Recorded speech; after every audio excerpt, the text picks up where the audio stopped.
Olá, amigos, bem-vindos a mais uma edição do programa Assunto Cidade, programa que aqui com você a cada edição debate alguns dos principais assuntos de Guarujá, também do Distrito Vicente Carvalho, sempre daquela forma mais propositiva possível, como todo mundo já sabe.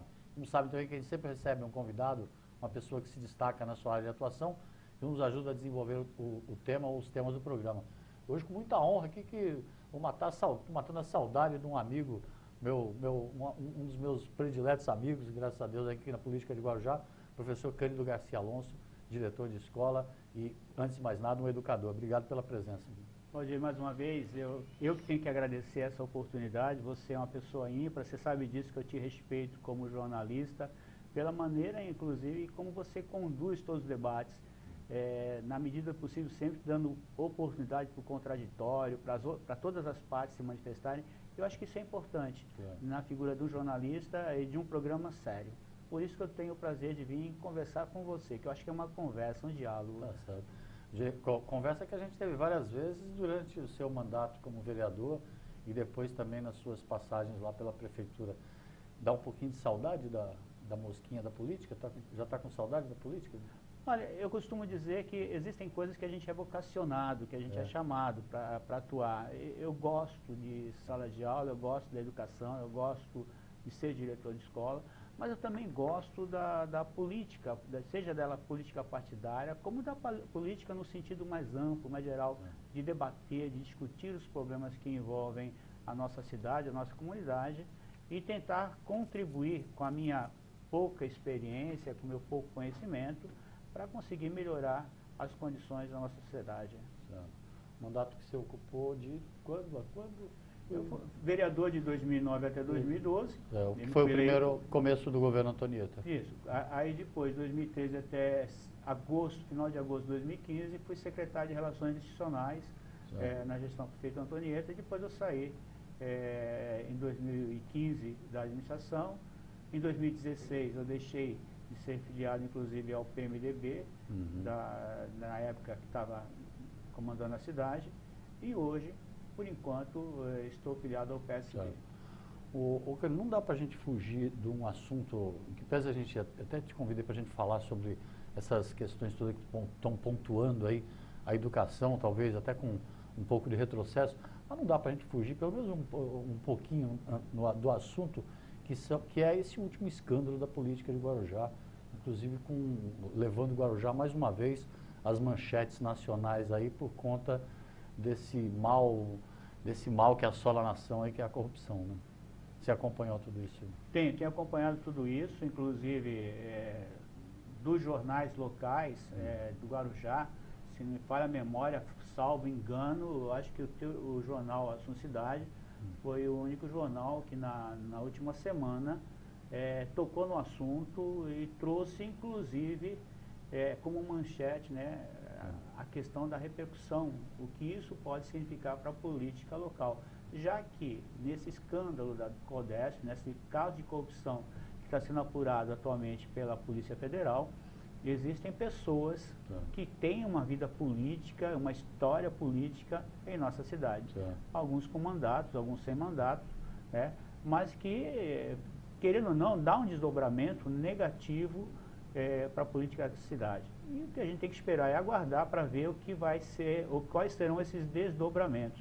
Até porque a pessoa puxa o fio do carretel lá e acaba saindo coisas depois que não sabia.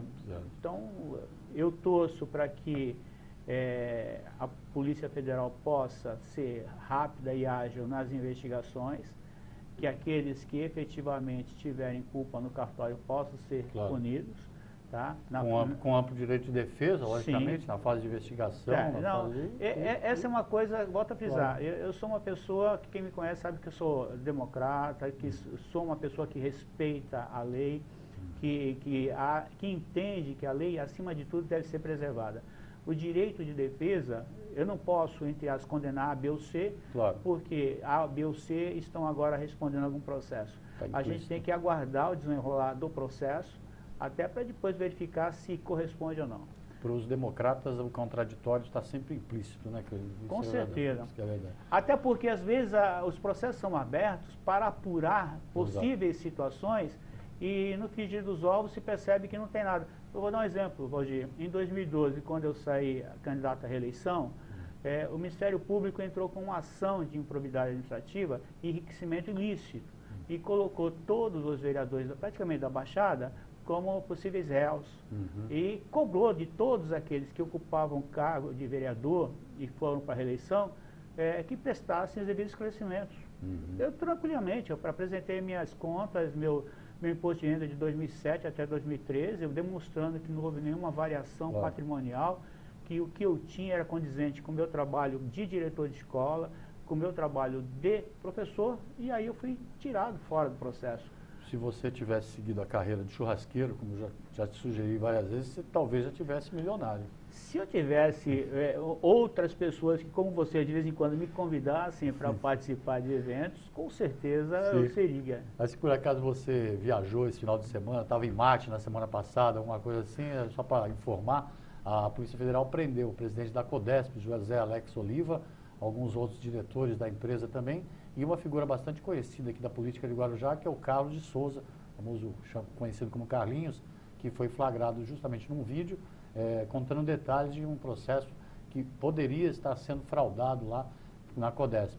E nessas gravações aí o ex-assessor Carlinhos, que está preso ainda na Polícia Federal, ele conta detalhes aí de alguns meandros da política local que envolvem, inclusive, pessoas com mandato, como o professor falou. Todo esse noticiário aí está na edição dessa semana do Assunto Cidade do Jornal de Guarujá. Lamentável, né, professor? Mas vamos esperar para ver o que acontece. Eu acredito que sim. Eu acho que, como eu falei, às vezes a pessoa cita A, B ou C, cita sem nenhuma argumentação, sem nenhuma fundamentação. Cita, às vezes, só para fazer crescer junto ao terceiro. Outras vezes ela cita com fundamentação. Nós aqui temos que ter apenas o cuidado, o zelo, de não queimar, tá? De não prender sem as devidas provas, sem conceder a quem está sendo citado o direito também de se defender, demonstrar que não corresponde aos fatos.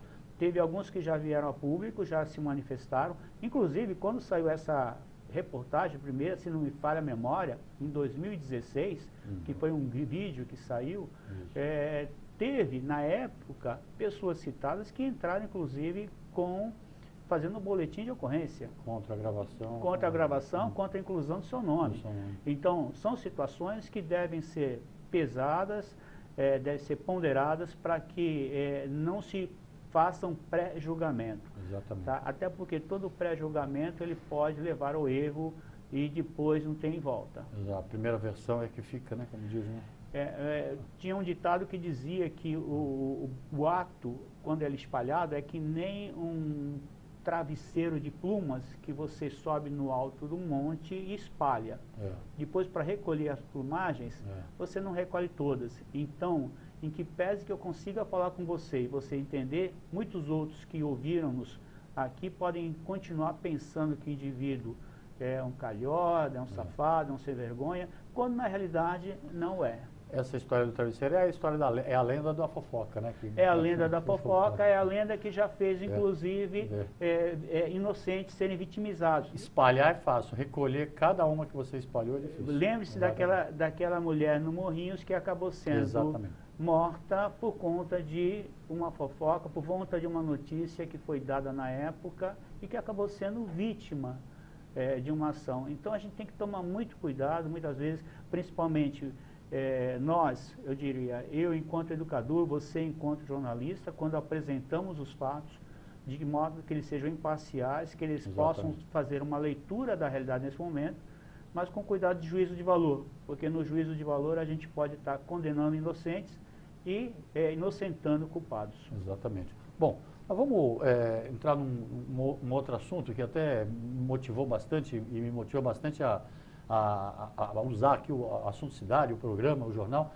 para essa discussão que veio no bolo aí desse movimento político todo que acabou elegendo, com todo merecimento, logicamente, o candidato Jair Bolsonaro para a presidência da República, mas trouxe no seu bojo uma série de detalhes preocupantes. E um que eu acho que preocupa toda a categoria, todo professor, educador sério, como eu lhe admiro e lhe considero, é que é a tal essa história de escola sem partido. inclusive antes da posse, antes já de qualquer mudança na lei, estão acontecendo até, estão pipocando casos aí pelo país, em escolas, que torna a coisa preocupante. Né, professor? Difícil até definir uma coisa dessa, eu perco até a paciência. Primeiro teria que definir o que é escola sem partido. Quanto mais eu leio sobre a matéria, mais eu vejo que a escola sem partido, na realidade, é uma escola com partido. É uma escola que já tem um partido. O partido, o que é? Se a gente fosse colocar, é uma parte do todo. É uma visão que eu tenho da realidade. Exato. Quando eu tomo partido, de uma certa maneira, eu estou assumindo determinadas ideias, estou assumindo um ideário político, ideológico, estou assumindo uma visão de mundo. Certo. Visão de mundo essa que muitas vezes é contrária à tua, à do outro. A escola sem partido, em tese, não é a escola sem partido. Exatamente. É uma escola que tem um posicionamento contra determinadas concepções, contra determinadas ações que estão garantidas, até mesmo na Constituição. Exatamente. E isso está levando, me desculpe, a uma onda de, como você colocou, delatores. Exato. Eu não estou formando cidadão. A escola de partido está querendo formar delator. Exatamente. Ela está dizendo o seguinte: Valdir, se o professor Cândido, na sua sala, falar alguma coisa que você acha que está incutindo um determinado valor político, ideológico, religioso, denuncie. Se ele está te ensinando a pensar, denuncie, né? Denuncie. Denuncie. Aí fica difícil. E o que contribuiu mais com isso foram alguns vídeos de autoridades, sejam eleitas ou não, que falaram o seguinte: pode mandar para mim o vídeo que eu vou tomar as providências. Uma deputada eleita, inclusive. Em Santa Catarina fez isso, postou na rede: olha, você, aluno, se você tiver sofrendo alguma... percebendo que o seu professor está fazendo uma ideologia em sala de aula, tá? Grave e mande para mim. O que aconteceu com essa deputada? O Tribunal de Justiça de Santa Catarina falou: ela não tem essa atribuição. E depois não precisa disso não. Não precisa. A rede pública, ela já tem todo o mecanismo para tentar coibir e investigar quando existem ações que ultrapassam os limites. Existe a ouvidoria na Secretaria, por exemplo, de Educação do Estado de São Paulo, que recebe denúncias e que encaminha para os supervisores para apurarem. Existem professores que já responderam, já foram penalizados, inclusive com multa, tá? Até mesmo sendo demitidos. Por quê? Porque ultrapassaram os limites do bom senso ou transgrediram alguma norma que fere efetivamente o direito do educando, que seria dever deles. Então, não precisa de uma lei para dizer isso. Agora, que é delicado você chegar e dizer: olha, presta atenção, escola sem partido tem que ser agora a nossa escola. Você falou uma coisa interessantíssima: a escola tem que ajudar na formação da cidadania. No raciocínio. No raciocínio, no pensar crítico. E não apenas ser uma escola onde eu vou reproduzir o modelo. A escola sem partido, ela surge a partir de 2004, a gente tem a notícia, tá? É a partir de 2004 que começa a circular essa discussão embrionária sobre ter uma política educacional que vege na sala de aula determinados comportamentos e que se coloque lá nas salas de aula um documento dizendo quais são os direitos, quais são os deveres do professor, dentre eles essa questão do aluno ficar denunciando o professor em sala de aula. Usando uma técnica que é inclusive proibida, né? Que é o uso de celular. Estou querendo estimular o aluno a filmar o que o professor fala, sendo que nem pode usar celular na escola. E digo mais, já tem professores que já têm entrado com ações também contra a família, por uso indevido da sua imagem, demonstrando que houve abuso, má fé, demonstrando que o que o aluno fez, de uma certa maneira, não corresponde à realidade. Eu queria te perguntar assim: você é diretor de uma escola, uma escola conhecida na cidade, de tradição, que é o Raquel Ferreira, né? Raquel de Castro Raquel Ferreira. de Castro Ferreira, que fica aí no centro de Guarujá, que boa parte aí dos adultos de hoje aí do Guarujá estudaram lá. O professor, assim, qual é a recomendação assim, que um diretor de escola deve dar? Qual é a recomendação que os diretores devem dar? Eu só queria que você deixasse para responder no intervalo. Depois do intervalo, que é rapidinho, mas só para a gente deixar essa pergunta no ar assim. Qual é a orientação que os diretores devem ter? Quem é que deve orientar o diretor? Porque parece que aquela coisa que está nascendo assim, de baixo para cima, é tão bom quando as coisas nascem de baixo para cima, mas quando são coisas que façam a sociedade evoluir, não façam a sociedade involuir, que é o que essa famigerada intenção aí proporciona.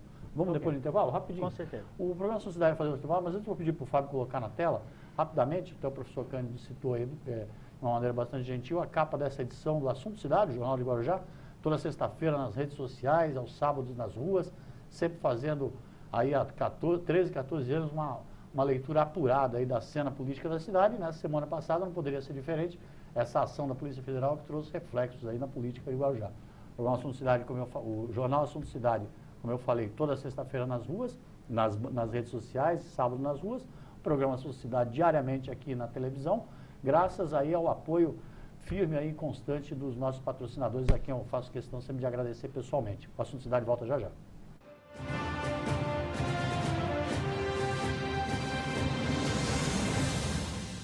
Garanta pontos positivos para o futuro do seu filho. No Colégio Alfa Guarujá, ele vai somar pontos. O aprendizado é realizado por meio do sistema positivo de ensino. Salas com números limitados garantem o total aproveitamento das aulas. As atividades extras promovem a socialização dos estudantes. O Colégio Alfa Guarujá oferece acesso ao portal educacional, onde você acompanha o desenvolvimento escolar do seu filho, confere as atividades e os eventos realizados no interior da unidade escolar e ainda conta com os artigos de renomados profissionais da área educacional. E no portal, o aluno encontra apoio nas pesquisas escolares com acesso a sites seguros. A vida oferece oportunidade para todos e a escola é que faz a diferença. Venha conhecer o Colégio Alfa, Rua Washington, número 293, no Guarujá. Telefone 3355-2790.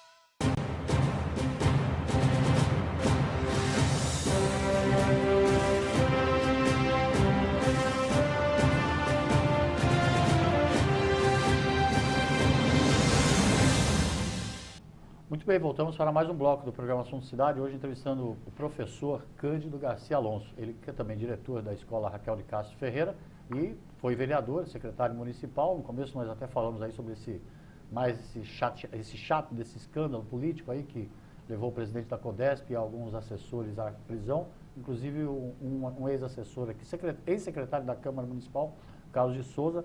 Então, acontecimentos aí que a gente aguarda com paciência a apuração dos fatos, como o próprio professor falou, com total liberdade aí para o contraditório e torçamos aí para que, pelo menos, a política da cidade seja passada a limpo de uma forma que seja benéfica a todos, principalmente para o cidadão. Mas a gente entrou mesmo no assunto, né? Depois de falar desse papo, em um assunto que é a questão da escola sem partido. Eu queria até te deixar no ar uma pergunta, uma orientação, porque o noticiário já fala, inclusive, a gente estava aqui falando no intervalo, que muitas escolas já estão aplicando um negócio desse sem ser nem lei. A deputada sugerindo que todo aluno filme se o professor estiver falando de Karl Marx, se estiver falando de qualquer coisa.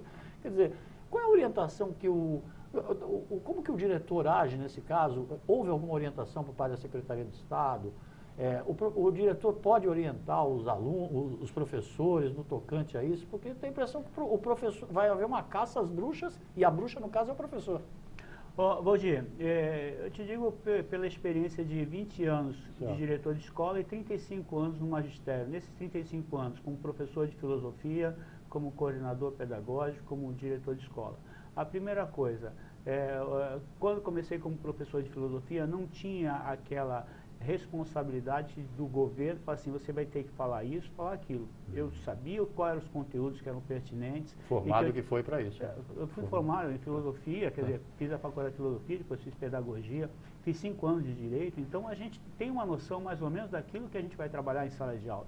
Depois, o governo do Estado de São Paulo hoje, ele tem um currículo que já aplica na rede estadual. Então, o professor, quando chega na sala de aula, os alunos recebem uma apostila do aluno, um caderno do aluno, que vem com a matéria para o primeiro semestre, para o segundo semestre. E naquela matéria você já tem lá os textos, você já tem os exercícios, tem desenvolvidos. Inclusive as habilidades e competências que o aluno tem que ter. Quando eu falo habilidade e competência, eu digo que o aluno tem que saber, por exemplo, ler. Não adianta eu querer ensinar o aluno a ler e o aluno saber o que está lendo. Ele vai pegar um texto e vai ler o texto. Se você pergunta, o que é que você entendeu daí? Não. É a questão do analfabeto funcional. Exatamente. A pergunta que não quer calar é essa. A escola sem partido não quer que a escola seja um momento de educação, só de instrução. O que é a instrução? É a reprodução do conteúdo puro e simples. A escola não tem um papel apenas de reproduzir. A escola tem que passar os conteúdos, mas tem que levar também ao debate, à discussão sobre aqueles conteúdos. Principalmente quando a gente fala em matérias como história, geografia, sociologia, filosofia, português, matemática, química, física, biologia. Eu vou trabalhar química, eu vou trabalhar sobre resíduos, tá? Ótimo, estou falando. E o que gera esses resíduos? Qual a causa que gerou resíduos? É a questão de pobreza? É a questão da ocupação social irregular do meio ambiente? E como é que se deu essa questão? O que fazer para tentar minimizar esses impactos nocivos ao meio ambiente? Eu tenho que discutir isso com os meus alunos. Pela lei você já está cometendo um crime. Peraí, mas por que eu não posso discutir isso? Por que eu não posso debater com os meus alunos, levar os meus alunos a refletir sobre essas questões? Porque você citou Karl Marx. Ora, se eu for falar sobre história e filosofia, eu tenho que citar Marx. Eu vou citar num determinado momento o liberalismo com Adam Smith. Mas é um momento, ele tem que saber, tem que conhecer. Tá? É claro que os excessos a gente pede para evitar. Eu sempre converso com o pessoal e falo assim, tem limites. Eu também não posso ficar na sala de aula, vou dar aula de matemática e ficar falando só sobre número, a soma, adição, diminuição. Eu vi uma propaganda que expressa bem isso. Estava a professora de matemática falando, Valdir tinha 12 bolinhas, dividiu as bolinhas igualmente entre mais 2 colegas. Quantas bolinhas ficaram para cada um? Para os 3. Igualmente. Aí entra o cara, isso é comunismo? Divisão? Dividindo as bolinhas. Dividindo as bolinhas igualmente? E o outro que recebeu fez o quê? Ou seja, começa-se também a construir uma ideia de que tem que ter a competição, não tem que ter a solidariedade. Aí já é paranoia, né? Aí já virou uma paranoia. Esta questão que está sendo posta agora, que você comentou. Quando tem essa matéria que começa o pessoal a falar sobre a necessidade de expurgar, de tirar da escola aqueles profissionais que levam a discussão, qual vai ser o limite? Qual é o bom senso nessa história toda? Eu não posso debater agora a questão do candomblé, da Umbanda, porque eu vou estar instigando os meus alunos na questão religiosa. Eu não vou poder, na sala de aula, discutir a questão do preconceito e do, entre aspas, bullying. O que é o bullying? Não é a falta de respeito à condição do outro? O semelhante, exatamente. Seja por uma questão até de gênero. Não vou, porque pode estar incitando aquele adolescente a uma outra concepção de gênero que a família não quer. Não pode falar de gênero, sendo que é uma questão que envolve aí toda a prevenção contra a gravidez precoce, contra... Esta questão, inclusive, ela é central hoje, Guarujá. Se a gente for ver o percentual de mães que são adolescentes, sabe? E não digo com 16, 17 anos, eu digo a partir dos 12 anos. A gente encontra meninas que já estão grávidas no Guarujá. Exato. Uma tragédia, essa é uma tragédia social. Sim. O professor de ciências não pode falar sobre a necessidade do adolescente já começar a ter cuidado, a se prevenir. Vai deixar para família explicar, muitas vezes a família não tem esse diálogo. Professor, foi até bom você falar da família, né? Que muitas vezes a família não tem esse diálogo e não tem esse preparo para levar uma discussão dessa adiante.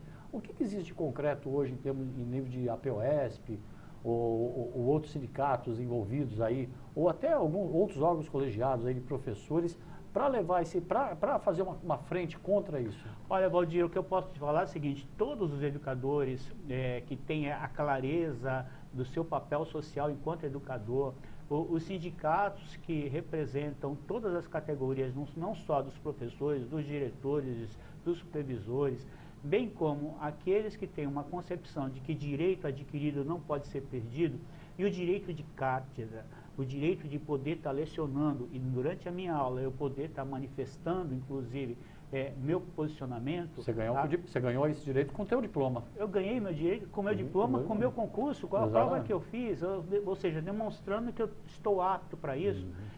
Existem inúmeros, milhares que têm se manifestado, tá? E que são contra, portanto, a esta política que a gente costuma chamar de lei da mordaça, é de querer fazer com que o professor seja neutro. E aí eu lembro um educador que se chamava Moacir Gadotti, ele dizia que não existe neutralidade no ato de educar, não existe. Você educa ou para submissão ou para libertação. A submissão, ela se caracteriza e ela se concretiza apenas e tão somente por reproduzir o status quo, por reproduzir conteúdos e conhecimentos. A pessoa, ela assimilou, ela decorou a matéria, mas muitas vezes ela não entendeu, ela não consegue perceber a origem e não consegue ver as consequências daquele fato. Por quê? Porque é uma educação estanque, fechada. Assim sendo, a gente tem essas duas. Eu vejo que a política ideológica da escola sem partido, ela segue para esta linha da submissão, da neutralidade, que, volto a frisar, não existe neutralidade. Já Sartre dizia, né, que nós somos condenados a escolher. Exatamente. Nós temos que escolher, não tem aquela, eu não vou escolher, você escolheu não escolher. E o preocupante, né, que eu acho que a gente concorda, é que são questões morais, né, que parece que está vindo como uma avalanche aí esse resgate de questões morais, mas elegendo a escola, alguns órgãos de imprensa e artistas como propagadores de uma ideia. Quer dizer, esse resgate dessa moral aí não é necessariamente acabando com o ensino que você vai conseguir resgatar uma moral. Não dá para entender. Não, totalmente contraditório. Eu estava no outro dia conversando até com um amigo seu da imprensa e também estava fazendo questionamento. Se a gente for considerar a neutralidade da educação, a gente tem que começar a questionar agora a neutralidade da imprensa. Tem que chegar, o jornalista não pode mais fazer nenhum juízo de valor.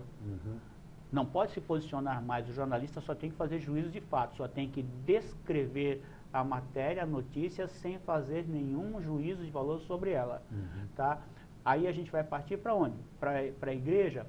Ora, a igreja que eu aprendi a defender é aquela igreja que faz a opção preferencial pelos pobres, pelos oprimidos, pelos excluídos da sociedade.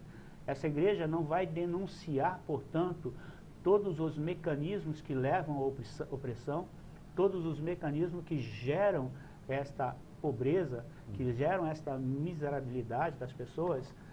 Eu acredito que não. A igreja vai continuar cumprindo seu papel e eu tenho visto o Papa, inclusive, alertar sobre isso. Como eu tenho visto também inúmeros pastores fazendo também as críticas, que são críticas perfeitas contra aquilo que leva a população, os seus fiéis, a uma situação de submissão e não de libertação. Então, não tem como. Até mesmo na igreja, se me falha a memória, uma passagem bíblica que dizia que Cristo dizia: aquele que for morno eu vou vomitar. Ou é sim, sim, ou é não, não. Ou seja, tem que ter lado, tem que ter posição. Não existe, portanto, a neutralidade no ato de ensinar, de educar. Em que pese que a gente costuma dizer, Valdir, que a educação vem de casa. Claro. Tá? A escola tem a função de instruir, de ensinar, Mas na escola, ao mesmo tempo que ela ensina, ela também educa. Tá? Não é a escola que vai, e aí, senhores pais que nos assistem, não é a escola que vai ensinar os filhos de vocês na sala de aula a respeitar o colega, a respeitar o professor, a fazer as suas atividades. Se eles não vêm de casa já com esse espírito, e se os pais não cobram eles disto, eles vão chegar na escola e não vão fazer nada.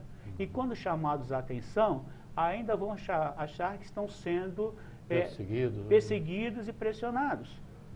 Eu sei que muitos pais, a maioria dos pais que devem estar assistindo este programa nesse momento, concordam com a gente. Porque é uma minoria, muitas vezes, que se vê nessa situação de reclamar. A grande maioria cobra, participa. E como diretor de escola, eu também vejo isso. Quando tem reunião de pais, normalmente, a maioria que participa da reunião de pais são os pais dos alunos que não dão problema na escola. Exatamente. É bom cada um, eu até uma professora amiga minha que falou isso um dia numa rede social, é bom começar a comparecer em reunião de pais da escola para ver como é que de fato funciona na escola. Assim também pode cobrar, cobra da direção, cobra dos professores. Eu acho que tem que fazer isso. Eu acho que tem que cobrar. Eu fui cobrado, por exemplo, porque uma professora estava faltando na escola, justifiquei, acho que isso é importante. Cobrado se chegou o material, entregou o material, se está usando o material, se está fazendo tudo isso. Esta é uma situação importantíssima. É um assunto que vai ser, inclusive o noticiário já dá com certa votação na semana que vem ainda do atual Congresso. Eu queria te pedir assim, a liberalidade assim, da gente se poder repetir essa conversa, quem sabe até com um posicionamento contrário junto aí para a gente considerar. Infelizmente já me cobraram aqui, já estourei o tempo. Obrigado pela participação. Eu que agradeço mais uma vez, Valdir, porque eu entendo que este assunto hoje é um assunto que provoca muito a educação. Na minha avaliação, espero não estar equivocado, que esta lei não passe, mas, salvo o melhor juízo, na minha concepção, hoje, tá, é um equívoco. Esta lei pode trazer retrocessos ao processo educacional em nosso país. E já a gente já sente muito isto, como você mesmo falou, pelas notícias que estão pipocando, porque o pessoal vai no modismo, o pessoal vai muitas vezes no oba-oba, e isso acaba fazendo com que professores, inclusive, passem a ter receio até mesmo de se expressar, ficar com receio de que não tenham receio. Eu tenho certeza que o professor que está fazendo seu trabalho, e a maioria dos professores fazem com um trabalho sério, dedicado, tá? Docente, continue fazendo sem ter medo de A, B ou C que possam querer inibir a fala de vocês e não permitir que a escola e que a educação seja efetivamente emancipadora e transformadora. Obrigado, professor. Obrigadão mesmo pela participação. A gente vai discutir muito esse assunto aqui ainda no Assunto Cidade. Obrigado a você pela audiência. A gente volta amanhã com um novo Assunto Cidade. Até logo a todos.